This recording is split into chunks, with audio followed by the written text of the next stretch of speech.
Bulletin में बात होगी हरियाणा बीजेपी में मची भगदड़ की, हिमाचल में तेज हुई बगावत की। देखेंगे महाराष्ट्र एमवीए में किस दल के हिस्से आई कितनी सीट, अरविंद केजरीवाल पर आए हाईकोर्ट के फैसले की। जानेंगे पश्चिम बंगाल चुनाव को लेकर चुनाव आयोग के बड़े ऐलान की, और बुलेटिन के आखिर में देखेंगे जाने माने कार्टूनिस्ट इरफान की किस खबर पर पड़ी तिरछी नजर। लेकिन तमाम बड़ी खबरों से पहले एक नजर आज की सुर्खियों पर।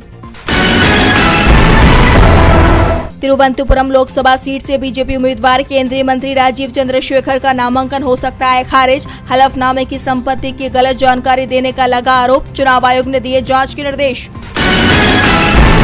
मुख्य चुनाव आयुक्त राजीव कुमार को मिली जेड सिक्योरिटी, आईबी की रिपोर्ट के बाद केंद्र सरकार ने बढ़ाई ही सुरक्षा। दिल्ली के कथित शराब घोटाले मामले में बीआरएस नेता के कविता को नहीं मिली राहत, कोर्ट ने 23 अप्रैल तक बढ़ाई के कविता की न्यायिक हिरासत।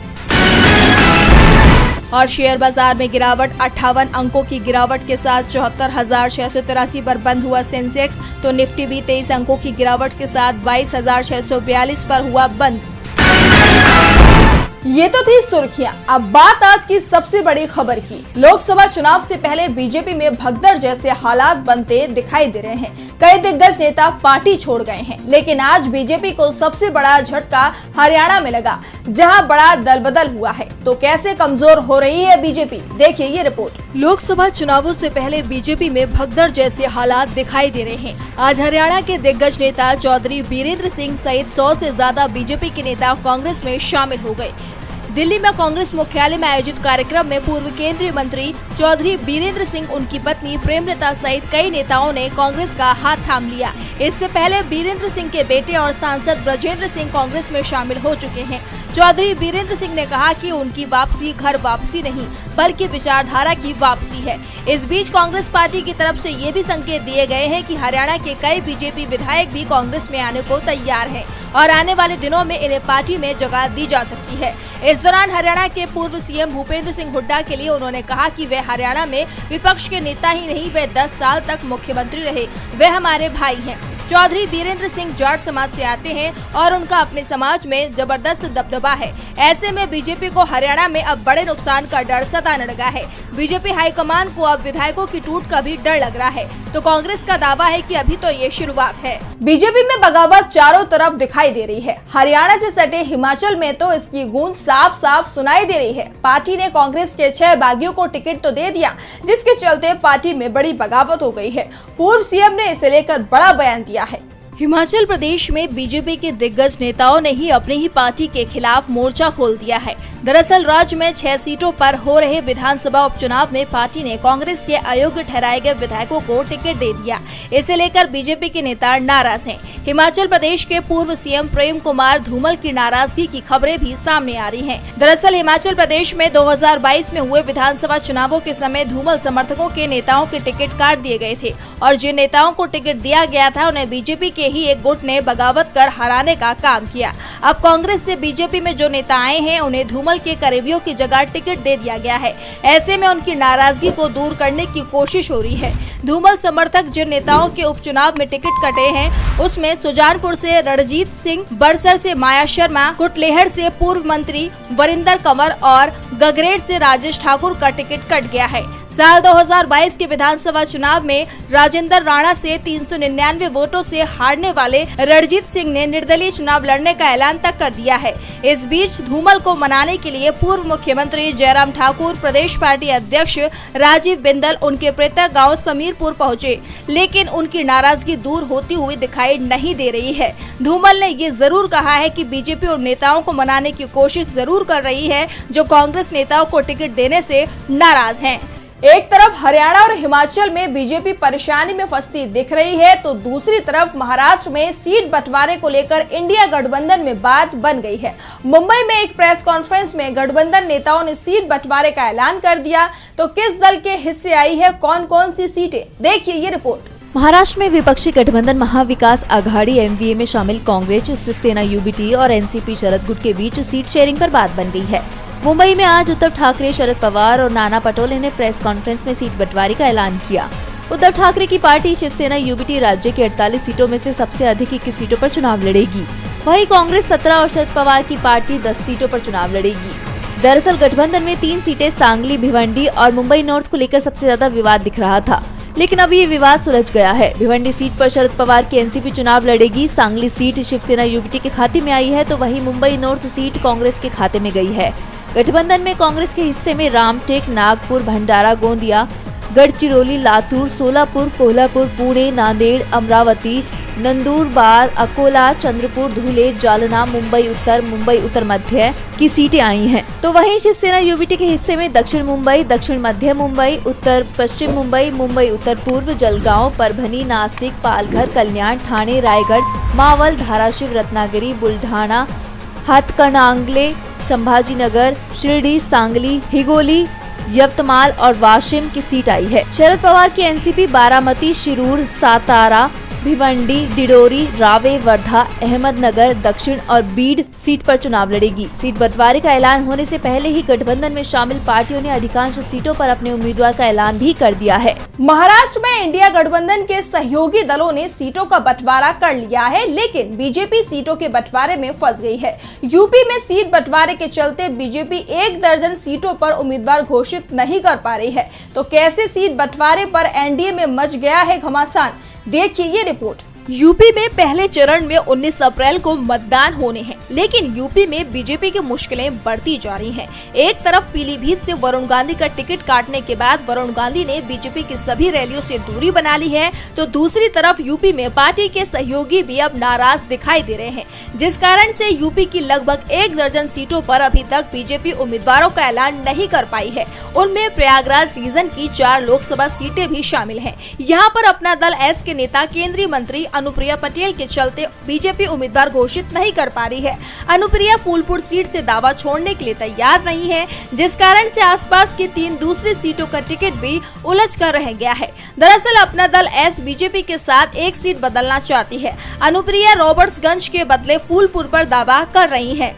फूलपुर अपना दल के संस्थापक और अनुप्रिया के पिता डॉक्टर सोनेलाल पटेल की कर्मभूमि है। सोनेलाल पटेल ने यहाँ से कई चुनाव लड़े थे। उन्होंने पार्टी को यहीं से पहचान भी दिलाई थी, लेकिन बीजेपी फूलपुर सीट कतई अपना दल एस या किसी भी सहयोगी पार्टी को देने के मूड में नहीं है, क्योंकि बीजेपी के कदावर नेता और सूबे के डिप्टी सीएम केशव प्रसाद मौर्य ने फूलपुर सीट पर 2014 में पहली बार कमल खिलाया था। 2019 में भी बीजेपी की ही केशरी देवी पटेल यहां से सांसद चुनी गई थी। सूत्रों के मुताबिक बीजेपी ने अपना दल एस को रॉबर्ट्सगंज के बदले कौशाम्बी की सुरक्षित सीट देने की पेशकश की थी, लेकिन अनुप्रिया पटेल की पार्टी को बीजेपी की ये पेशकश मंजूर नहीं है। उसने इस बारे में सिरे से इनकार कर दिया। अब ऐसे में यूपी में बीजेपी की मुश्किलें बढ़ती दिखाई दे रही हैं। सीट बंटवारे में एनडीए को राहत नहीं मिल पा रही है, तो आज आम आदमी पार्टी को भी बड़ा झटका लगा है। हाई कोर्ट में दिल्ली के सीएम अरविंद केजरीवाल ने अपनी गिरफ्तारी के खिलाफ याचिका लगाई थी। ईडी की तरफ से केजरीवाल की याचिका का विरोध किया गया था।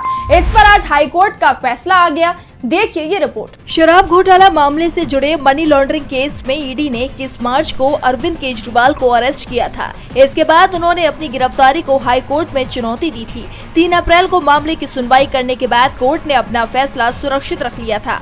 आज जस्टिस स्वर्णकांता शर्मा की कोर्ट ने इस मामले में अपना फैसला सुना दिया। हाई कोर्ट के फैसले से सीएम अरविंद केजरीवाल को बड़ा झटका लगा है। उनको गिरफ्तारी से राहत नहीं मिली है। हाई कोर्ट ने गिरफ्तारी को चुनौती देने वाली याचिका खारिज कर दी है। इसका मतलब ये है कि वे अभी तिहाड़ जेल में ही रहेंगे। फैसला सुनाने से पहले कोर्ट ने कहा कि याचिका जमानत के लिए नहीं है। याचिकाकर्ता ने हिरासत को गलत बताया। कोर्ट ने कहा कि दस्तावेज के मुताबिक केजरीवाल के खिलाफ साजिश के सबूत दिखाई दे रहे हैं। गवाहों पर शक करना कोर्ट पर शक करने जैसा है। मुख्यमंत्री को विशेषाधिकार नहीं है। जांच पूछताछ से सीएम को छूट नहीं मिलेगी। कोर्ट ने कहा कि ईडी के पास पर्याप्त सबूत मौजूद हैं। जज कानून से बंधे हैं, राजनीति से नहीं। वहीं आम आदमी पार्टी दिल्ली हाई कोर्ट के इस फैसले से सहमत नहीं है। अरविंद केजरीवाल हाई कोर्ट के निर्णय के खिलाफ सुप्रीम कोर्ट जाएंगे। कल फैसले को उनके द्वारा सुप्रीम कोर्ट में चुनौती दी जा सकती है। ईडी के चलते दिल्ली में आम आदमी पार्टी मुसीबत में है, तो दूसरी तरफ केंद्रीय एजेंसियां ईडी, आईटी, सीबीआई और एनआईए के चलते पश्चिम बंगाल में टीएमसी परेशान दिख रही है। इसे लेकर पार्टी के सांसदों ने आज भी धरना दिया। तो क्या है टीएमसी सांसदों की मांग, देखिए ये रिपोर्ट। लोकसभा चुनावों के दौरान केंद्रीय जांच एजेंसियों की कार्रवाई के खिलाफ टीएमसी सांसदों का धरना चल रहा है। टीएमसी ने सोमवार को चुनाव आयोग के बाहर सभी जांच एजेंसियों के प्रमुखों को पद से हटाने के लिए धरना प्रदर्शन किया। वहीं आज फिर टीएमसी नेता दिल्ली के मंदिर मार्ग पुलिस स्टेशन के बाहर धरने पर बैठ गए हैं और अपनी मांगों को लेकर आवाज बुलंद कर रहे हैं। इससे पहले दिल्ली पुलिस ने सोमवार को टीएमसी नेताओं को हिरासत में ले लिया था और थाने लेकर गए थे। हालांकि टीएमसी नेता वहां भी धरने पर बैठ गए। पार्टी नेताओं ने पूरी रात थाने में गुजारी। सुबह फिर से अपनी मांगों को लेकर मोर्चा खोल दिया। जानकारी के मुताबिक बीती रात पुलिस ने सभी नेताओं को थाने से जाने के लिए बोल दिया था, लेकिन वे नहीं गए। टीएमसी की राज्यसभा सांसद सागरिका घोष ने आज सोशल मीडिया प्लेटफॉर्म एक्स पर लिखा, टीएमसी का 24 घंटे से धरना जारी है। हम कल शाम 5 बजे चुनाव आयोग के दफ्तर के सामने से निकले तो दिल्ली पुलिस ने धक्का देकर और दुर्व्यवहार करते हुए उठा लिया। पुलिस हम लोगों को बस से एक अज्ञात जगह ले गई। अंत में मंदिर मार्ग पुलिस स्टेशन लाया गया। वहां हमने रात बिताई। आम चुनाव 2024 में विपक्ष के खिलाफ मोदी सरकार द्वारा केंद्रीय एजेंसियों एनआईए, सीबीआई, आईटी और ईडी का खुलेआम दुरुपयोग किया जा रहा है। इसके खिलाफ आज सुबह से हमारा धरना प्रदर्शन जारी है। धरना देने वाले टीएमसी नेताओं में डेरेक ओब्रियन, मोहम्मद नदीमुल हक, डोला सेन, साकेत गोखले, सागरिका घोष के अलावा कई अन्य नेता शामिल हैं।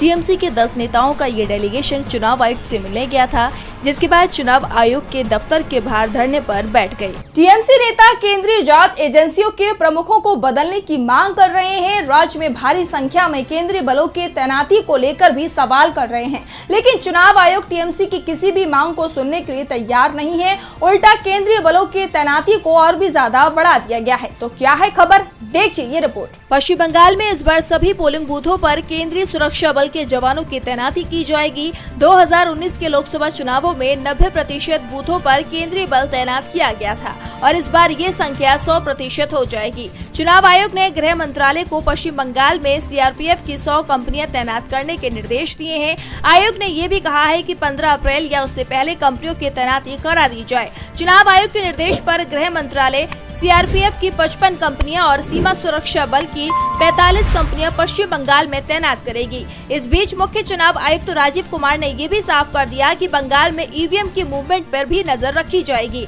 चुनाव आयोग ने ये तय किया है कि पश्चिम बंगाल में लोकसभा चुनाव में इस्तेमाल होने वाली सभी गाड़ियों में जीपीएस लगेगा, जिससे इन वाहनों को ट्रैक किया जा सकेगा। चुनाव ड्यूटी से जुड़े लोगों को ये भी बता दिया गया कि चुनाव आयोग के एक अफसर ने बताया कि जीपीएस से ईवीएम समेत पोलिंग मटेरियल के मूवमेंट पर नजर रखी जा सकेगी। साथ ही ये सुनिश्चित हो सकेगा कि स्ट्रांग रूम में ले जाते वक्त भी उनमें कोई छेड़छाड़ नहीं हुई है। चुनाव आयोग ने प्रशासन से कहा है कि अगर कोई गड़बड़ी नजर आती है तो तुरंत कार्रवाई की जाए। साथ ही संबंधित वाहनों के ड्राइवर्स और ईवीएम के प्रभारी कर्मचारियों से भी पूछताछ की जाए। पश्चिम बंगाल में लोकसभा की 42 सीटें और राज्य में सभी 7 चरणों में वोटिंग कराई जाएगी। और बुलेटिन के आखिर में देखते हैं जाने माने कार्टूनिस्ट इरफान की किस खबर पर पड़ी तिरछी नजर।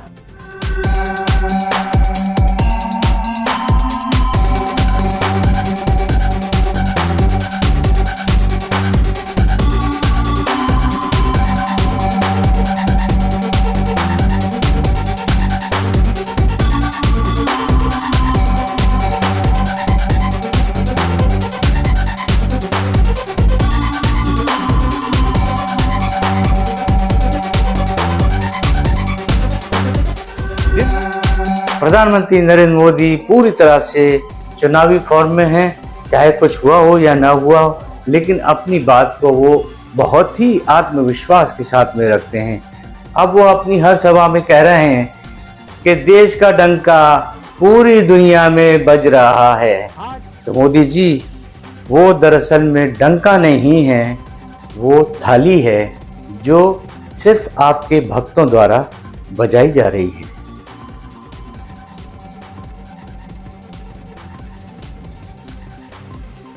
आज सोशल मीडिया से लेकर आपके चलते फिरते जीवन में भी पत्रकारिता के बुरे दौर की चर्चा होती है, क्योंकि जिन लोगों पर सूचना देने की जिम्मेदारी है वो आपके लिए नहीं बल्कि कॉरपोरेट और सरकारों को फायदा पहुंचाने में लग गए हैं। विज्ञापन मॉडल को खारिज कर आप इस बीमारी को दूर कर सकते हैं और अपने नारे को बुलंद कीजिए। मेरे खर्च पर आजाद है खबरें।